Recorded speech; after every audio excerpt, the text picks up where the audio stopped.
I'm going to put that on my special skills, right between volleyball and Tai Chi. He said, you can wrap people in saran wrap. Shut your mouth!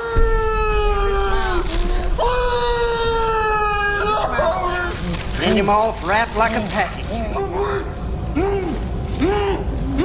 That scene where you see me pop a cap into the top of his skull and flame bursts out, that actually happened on the set and caught us all a little bit by surprise.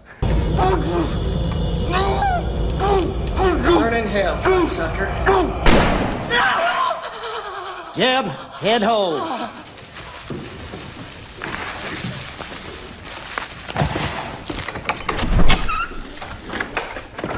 Let us out of here! We didn't do anything! Let us the fuck out of here! Here we go.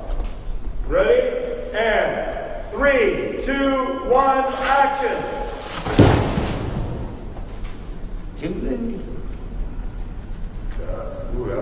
Cut. Give it up. Anybody wrapped in plastic, something as simple as that, and you know what's going to happen to them, and the knowledge and the fear, it makes for good horror stuff. Camera's going up, here we go.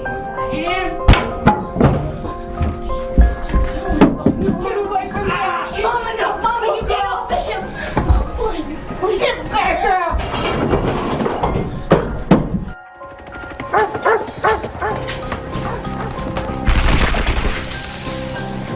The film has a look that doesn't look anything like all the other flicks I've ever done put together. It's just kind of on a whole different level.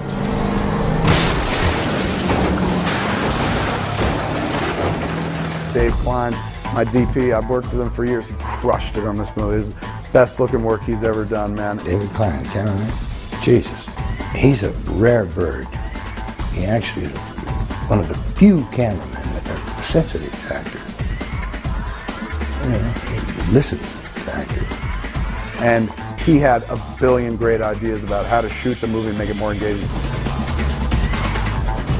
We used the red cameras we shot the whole thing on, and then we also used those Canon lightweight, kind of look like photographic cameras, but they actually shoot high-def digital video type film.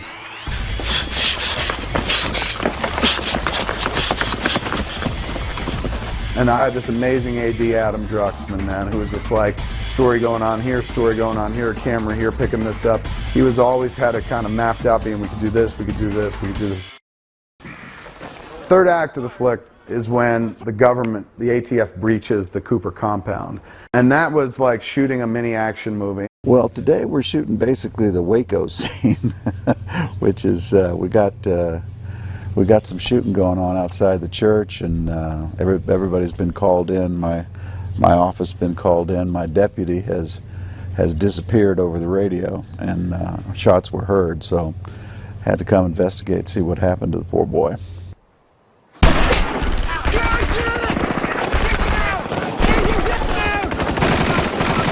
The shootout, man, was for me, I was over the moon because I never make movies like that. You know, I never make movies look that cool. I like the conservationist's notion that she's getting a shot and popping it off. Mm-hmm. Getting a shot and popping it off. That she's not like a boy might, wasting a lot of bullets. She's picking her targets, okay. I like her taking her time and setting up a shot and knocking it off. Okay. I just like that. Because you have a purpose for what you're shooting at. Yeah, it's a girl head. Makes sense. I get it. The guys probably want to shoot as many as they could. To me, it looks like somebody else's movie. I'm like this. So we'll take care Super. of that. Thank you so much, Tom. Absolutely. That's it. Okay. Perfect. Woo!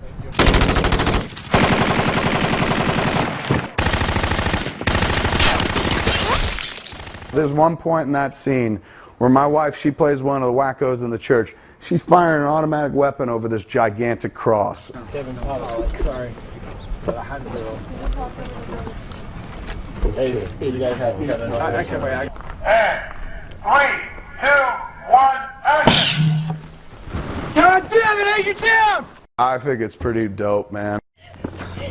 Ah! No!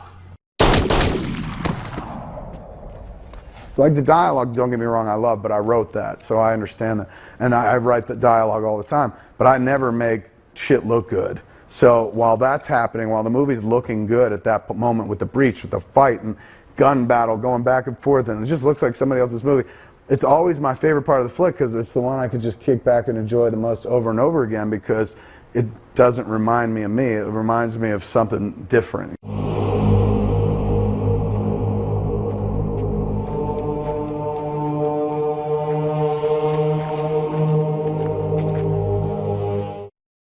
Ladies and gentlemen, 17 years ago I came to this festival and took my shot, and it was amazing. My life changed in an evening. Last movie I made was Cop Out. So naturally I had to get back here fucking quick. And this is the movie I came with. Now, I think I know how to fucking do this. So, I know a lot of cats have in the audience waiting for an auction. I talked about I was going to pick my distributor in the room, auction style. We're going to release this picture ourselves through my Smodcast Pictures banner. Thank you. Smodcast Pictures is going to take Red State out on the road show called the Red State USA Tour, and it kicks off on March 5th in Radio City Music Hall. We're going to play the game straight, and we're not going to spend a fucking dime on marketing. We wanted to crowdsource finance the movie. Fans wanted to see it made, so we were like, fuck it, let's let them pay for it and shit, and then we can all go to Sundance. And then somebody scared me off of it online. They said I was a beggar and shit, so I was, ooh, I better not do that. Scared me right offline, I didn't want to do it anymore. Now with the Red State experience, now that we're kind of the captains of our own future and shit, where we're going to distribute the movie ourselves and whatnot, it's time to kick open the next logical step in evolution. A lot of you work for studios and shit. Studios make movies. Movies have trailers. So you guys make a lot of trailers. You've lied to me many times. You know what I'm saying? I've seen many trailers where I was like, this is awesome, and I put my money down. I'm like, you fucking lying whores.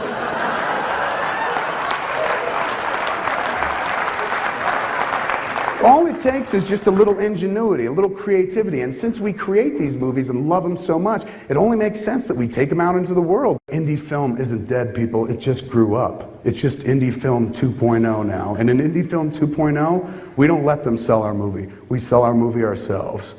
After Sundance, we took it out on the road, took it to 15 cities, toured it, you know, I did a Q&A afterwards, we sold the tickets, premium tickets and whatnot, made almost $1 million from 15 screenings. That to me was fun, energized my batteries. Like that to me is interactive. That's an artist showing up with his work and standing right there with it, ladies and gentlemen, the work, as opposed to like, you watch a commercial at home and you're like, oh, that thing's coming out in 2 weeks, and then you go see it on the day it comes out and enjoy the movie and that's it. I don't like the movie to end when the movie ends. I like to keep your movie-going experience going. I like to start it long before you get in the theater, and I like to continue long after you're gone. Thank you for coming to see Red State tonight.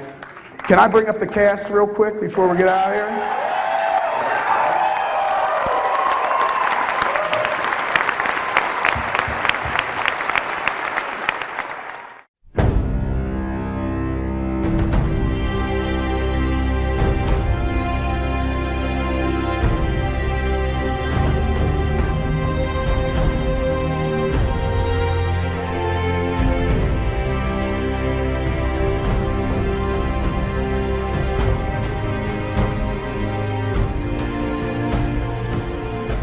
So we were in Kansas City. We went to the Midland Theater in Kansas City, and I'd done Q&A there before, and we came through with Red State, did a screening Q&A.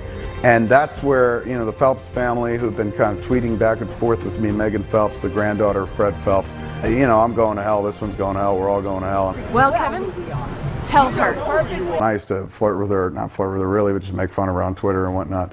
Tell her, like, Megan, my wife says that we can have a three-way if it'll convert you. Come on, let me show you, you know, the dark side, all that crap. I've heard that Kevin has, the villain of that movie, Red State, is based on my grandfather. And so it just makes me laugh. I was on this show, the F-Centra show, and she's like, Megan Phelps is on the phone, man. And she's like, Kevin, we're going to protest you every stop of your tour we can. I was like, get out of here. She says, starting in Kansas City. I was like, oh my God, this is amazing. I said, Megan, I invite you all to come see the movie, and then come up on stage and review the movie afterwards.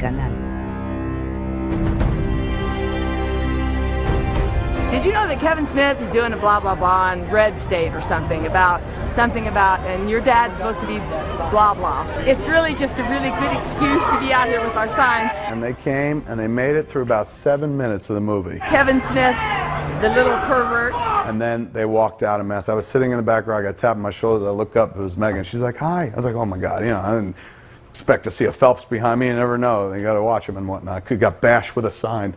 Since he covers so many demographics, we brought quite a few of us, and we have all the signs to cover all the issues, from the filthy fags to the disobedient, rebellious, Christ-rejecting Jews, to all the military parts. And they gave me a signed protest sign. They all autographed it like they were a hockey team or something like that at the end of the season. A Red State poster that said simply, Red State Fags. So I was like, there's the sequel title right there. You know, people are flocking to see him.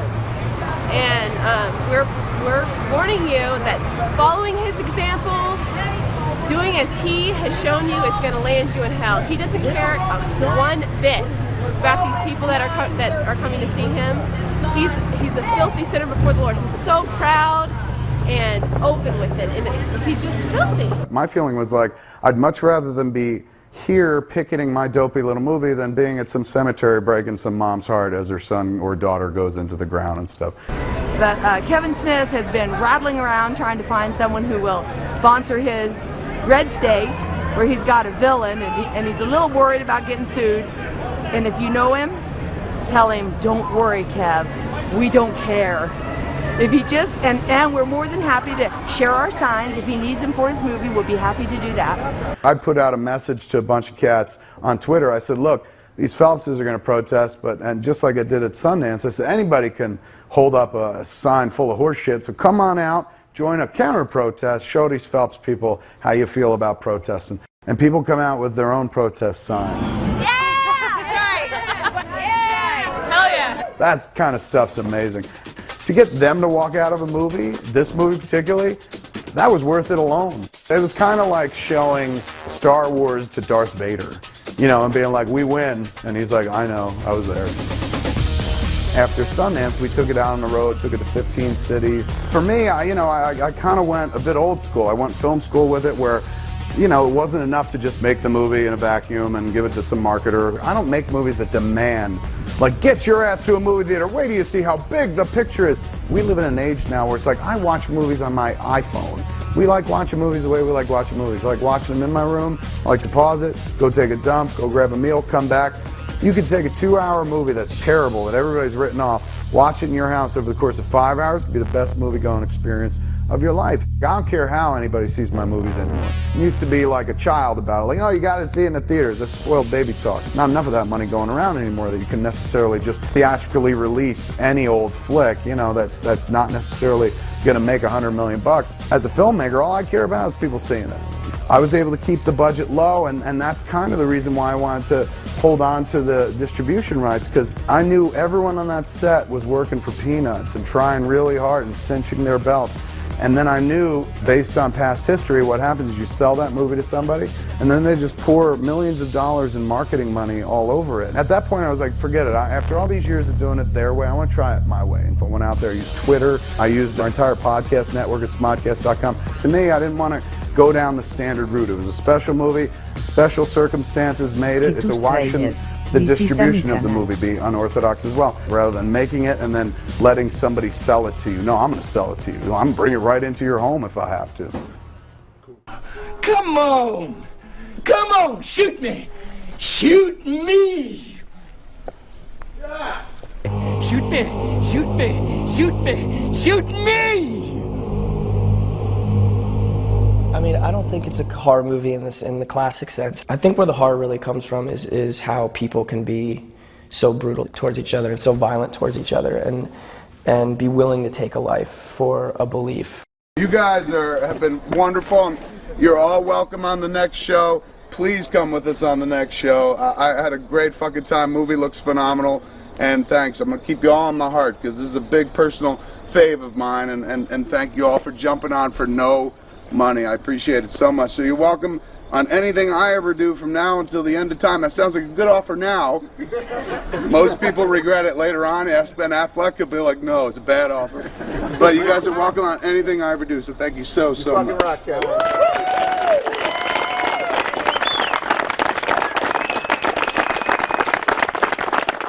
This flick, Red State, I've described often as this parlor trick of a flick. I say, Red State is like a series of chairs up on the stage. And I'm like, here, have a seat, sit down in the chair. And you're like, okay. And you go to sit down in the chair. And just as you're about to put your ass in the seat, I flip it so that you put your ass right into one of the legs of the chair. And you're like, ah! And you jump up. And I'm like, oh, I'm sorry, man. My bad. Have another seat. And you're like, all right, don't do it again. I was like, I won't. They go to sit down. I flip the other chair. Ah! And it goes right up their ass. The movie is a series of chairs that get flipped and you sit on the wrong end. It's designed to never let you get comfortable. Of all forgiveness to set you free.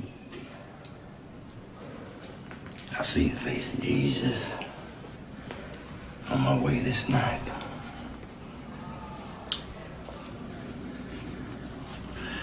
And my Savior is there to comfort me. Shut the fuck up! Hands down, Red State was my favorite flick I made in a long time, if not ever. Shooting it, you could feel everybody pulling together indie film style. Putting it together, everything about it was different and kind of daring and dangerous and stupid. In a weird way, I always consider Red State as a spiritual sequel of sorts to Clerks, even though they're nothing alike. I always felt like, wow, I tried to be an indie filmmaker. We made Clerks. It got picked up like almost immediately, and Red State has afforded me the opportunity to be that indie filmmaker I wanted to be when I first got into it. He's smart, man. He gravitates towards, he brings in good people, and I think that stems just from an innate sense of his talent. I think that Kevin and all of us joining him here are taking on some really big world issues of people and politics and religion. And it says so much about today because a lot of people in here are ruled by fear, presumptions, and horrible consequences, which makes it a really cool movie for me. I think how controversial a movie ends up being has a lot to do with the context into which it enters. It's good sometimes to shove it into people's faces, but Kevin does it with a great sense of humor. It's an interesting time in this country when religion and the state seem to be meeting more and more. And this movie is a commentary on that, and I think it needs to be talked about. If you only get from this movie that it's a commentary on religion or it's only a commentary on politics, then I think you're missing the point of what he's trying to say. You know, Kevin's very, very smart in the way he does things, I think. I'm really proud to be working on this. I just got that feeling like, I think this is going to be something special. I think it was good casting on Kevin's part. Very good. Really good cast. I think all conscientious. Great crew. Kevin's the kind of guy that if you weren't in the business, you want to hang out with him. I think there's about 18 different ways someone can get pissed off about this movie, and I'm hoping they all do. If you want to make movies, I hope you get a chance to work with him. Hands down, Red State was my favorite flick I made in a long time, if not ever. You know you're on the right track when people are like, don't do that. What are you, crazy? And that's when you're like, yeah, we must be.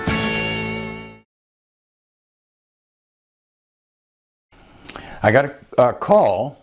I got a call and a letter from John Gordon. Said, we'd like you to play this part.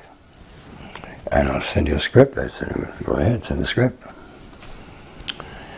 And then went up to Kevin's house to meet Kevin, and he said the same thing. I said, well, and we chatted about it. And you can't help but like Kevin. Immediately, you know. He's one of the few cats that leaves his ego at home. You know, doesn't bring any crap to work. I hate guys that bring their crap to work. You know, everybody's got problems, you know. But he's fantastic. John's very sweet. So I said, well, you know, discussed how to play him. I said, I see him like this, you know. He asked me if I could do him from Texas. For some reason, he puts this in the South. I know that It's loosely based on Phelps, but I mean, I could do Phelps, but he's just so boring. I mean, just boring. It's not what he says, you know, he's a fanatic and all of that, you know, but it depends on how you play him. I mean, Jimmy Swaggart is at least entertaining. You know, he's a goofball, but entertaining, and plays good piano. You know, that's the only. I used to tune in on Sunday mornings. If he wasn't playing piano, I'd just go on. But he's playing piano, I'd watch it. You know.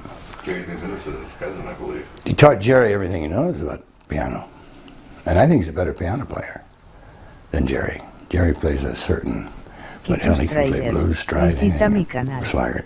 Should have, if he'd have followed that line instead of the preaching line, he'd probably been all right. I mean, you know, it wouldn't have been in the papers, but his little escapade, that's for sure. The old saying is you get 3 musicians in the same room, it's a misdemeanor. So he'd have been all right there, but it gets a little harsh. But Phelps is just a bloody, it's like watching paint dry. My wife asked if I wanted to see him. I said, sure, put him on. And I said, start going to sleep. I said, no. No matter what he says, you know, it's just boring. Boring. So this fellow I saw as a charismatic, a variety of shadings and attitudes, so couldn't do Phelps.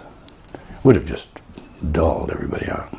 I never saw the hand of God so clearly in all my born days. And the Lord's bore witness to this apostasy. No, I didn't think there. You know, this fellow's a true believer that I'm playing. He's a true believer. Whether you sympathize with his motivation and actions, you know, I certainly hope not. But certain things about him, he's very good with his children. I don't think he laid a hand on any of his children. When I talked to Kevin, I said he probably loved his grandfather. His father was probably a Lutheran, very strict. I mean, from Luther, strict. But no, I don't think the Phelps there. If I did his persona, and that, and this leads in, as you know, we don't tell the story, but this leads into something else much stronger than just, you know, really protesting homosexuality or anything else. I mean, the actions and events. That might be different. You know, that would be different, but I don't think they're going to, I think they're going to say, that's not my father, he wouldn't do that. You know, and that'll be the extent of it. I don't think there's anything else to... Cheyenne, you might take me children out now for the lessons, because it's going to get grown up in here. I think his grandfather was the kind of guy that, when he does him, he does him. You know, I mean, he does him. His grandfather's who he's doing, not his father. His father's a bit more strict, but his grandfather was probably fun. That happens in a lot of families. I mean, children tend to lean towards their grandmother because they're spoiled or they have more fun with them, you know. I think that's probably where it comes from. And like I said to Kevin, I mean, he's the kind of guy that probably walked through the kitchen, lifted his leg and flatulated, you know, and as a kid he probably loved that, you know, it just broke him up. His father would never do that. So he leans towards, in his sense, he leans towards his grandfather in persona. Homosexuals shouldn't be tolerated, let alone celebrated. They should be rooted out. You know why Hitler didn't drink? Said it made him mean. And he closes the book on this wicked war. Praise his name. So come on, G-man. G for godless, G for government. Attitudes, certain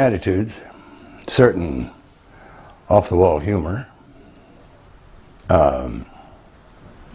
You know, it's like I said to John one day, I mean, sure, Hitler told a funny joke at least once, you know.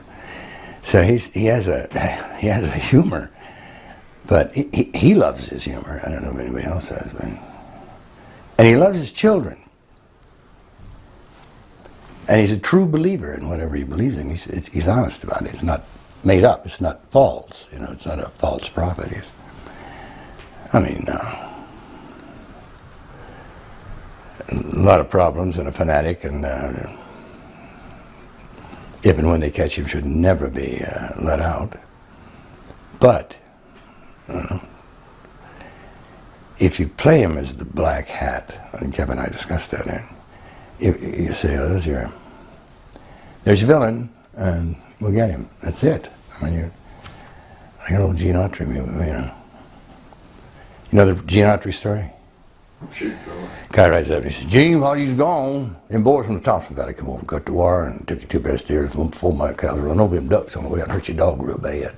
Old lady Johnson saw felt down on her hip. She said, one of them said they're going to set fire to the barn. What are you going to do about it? He said, well, we'd have to hunt them hombres down, but first I'm going to sing a little song for you. Now this for people 40 and older, I'm sure that. God loves you. God loves everybody. But a God that drowned the entire world except you knowing it's like sound like a God that loves you. Adam, her assistant, said, well, I'll mark him. And he marked different areas. So we needed that because they were shooting something else and we were going in the next day to shoot. So rather than waste time rehearsing, have that down and then. Yeah, he's you know, I mean, bless his heart, he has no storyboard. And that's really painful. So you meet a director, you can do a picture and he has a storyboard. It's immediately you say, well, what the hell is that? You know. But he has such respect for the actors. And this Klein, David Klein, the cameraman, Jesus, he's a rare bird. He actually is one of the few cameramen that are sensitive to actors. You know, listens to actors. Because when you get down to it, everything is done, set up, and then you're supposed to, you know, perform. And without their help, I'm always helpful to cameramen. I mean, camera operators, focus people all like me. Nice cut. That was nice. I want to see that.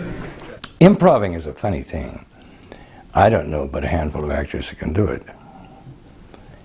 And I've really become fearful of an actor who, because most people are playing them, like improv comes out of an individual's persona for the most part, unless you're really thinking.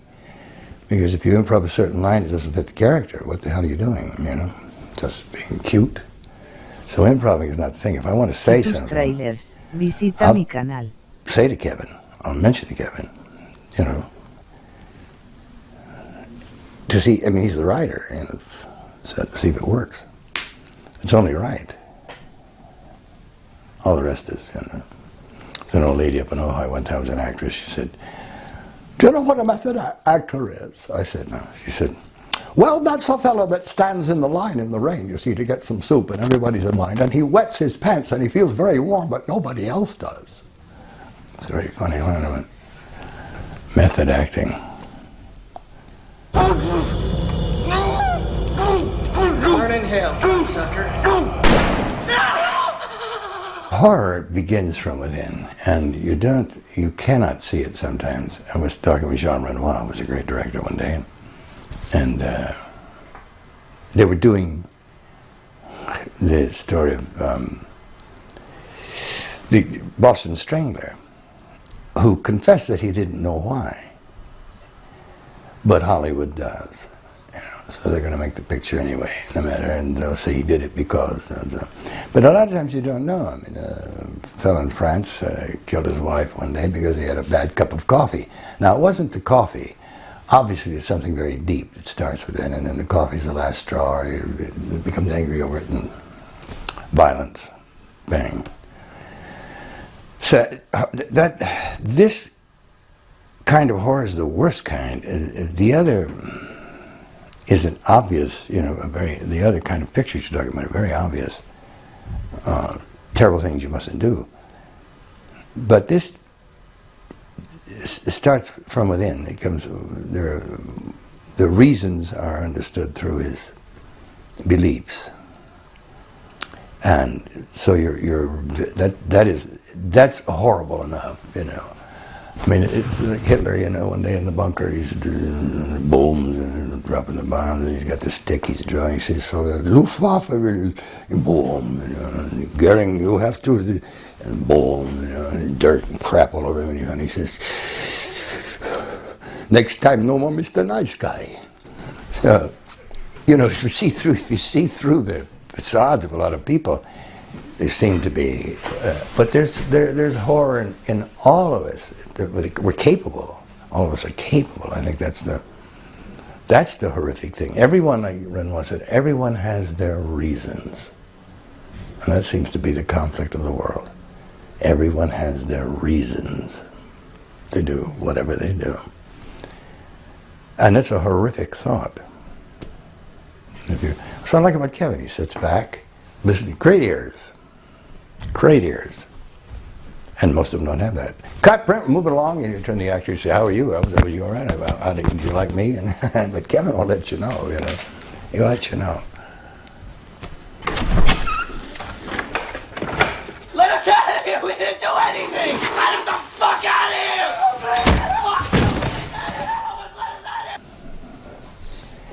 And everybody has an opinion, and everybody has a rectum. I don't know that people are qualified, you know, to critique. Most people I know. George Bernard Shaw said a critic was a fellow that knew how to get there, he just didn't know how to drive the car. So if Kevin uses real dialogue out of life, people talk, you know, I don't think there's anything wrong with that. You can go over the top. I don't know. You know, that's up to him how he edits and shoots his picture.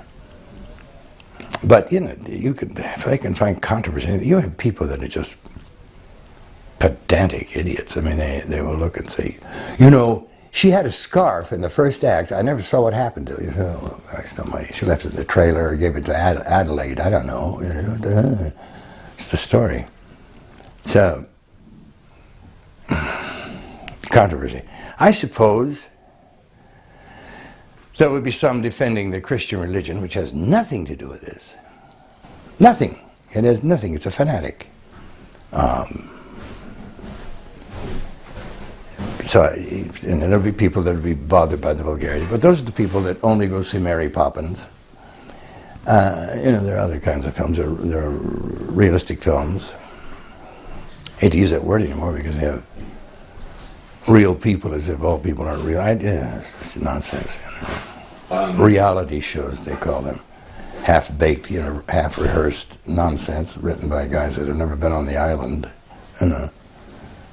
They camped out in their backyard one time with a kid and then went down to the CPA's office. I mean, it